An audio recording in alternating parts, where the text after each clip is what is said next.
Հաստատված խաղաղության շնորհիվ այսօր Հայաստանի Հանրապետություն ադրբեջանական երկաթուղիով ապրանքներ են ներկրվում։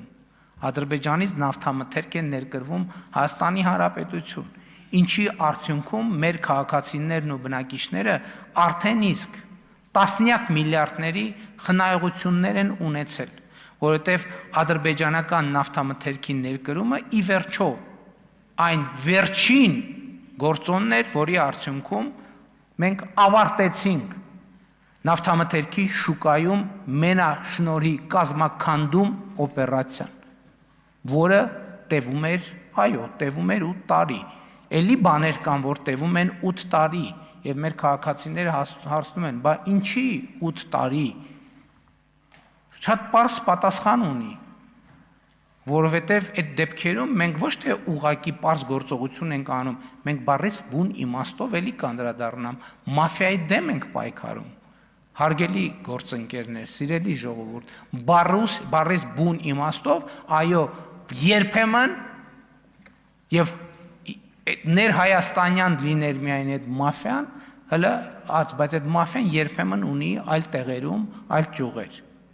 և վերադառնալով ադրբեջանական նավթամթերքի ներմուծման, ուզում եմ ասեմ, որ Հորմուզի նեղուցի շուրջ առաջացած ճգնաժամը Հայաստանի Հանրապետության քաղաքացիներ և տնտեսությունը շատ ավելի շոշափելի ձևով կզգային, թե նավթամթերքի գնի, թե գնաճի, թե մատակարարումների առումով, եթե ադրբեջանական երկաթուղու պատմական բացումը Հայաստանի Հանրապետության համար այս ժամանակաշրջանում տեղի ունեցած չլիներ։ Սա գիտեք հիմա, սա պետք է ասել։ Հիմա մենք մտնում ենք Թրամփի ուղի հանուն միջազգային խաղաղության և բարեկեցության նախագծի իրագործման փուլ։ Ուրախությամբ պիտի արձանագրեմ, որի հեճուկս միջազգային բարդ իրադրության, թե Ամերիկայի Միացյալ Նահանգների, թե Հայաստանի Հանրապետության, թե Ադրբեջանի Հանրապետության կառավարությունները տարածաշրջանային կոմունիկացիաների վերաբացումը և տրիպ նախագծի իրագործումը համարում են առաջնահերթություն։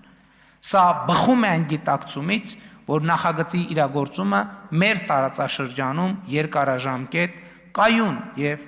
հուսալի խաղաղության կարևոր հենասյուն է դառնալու։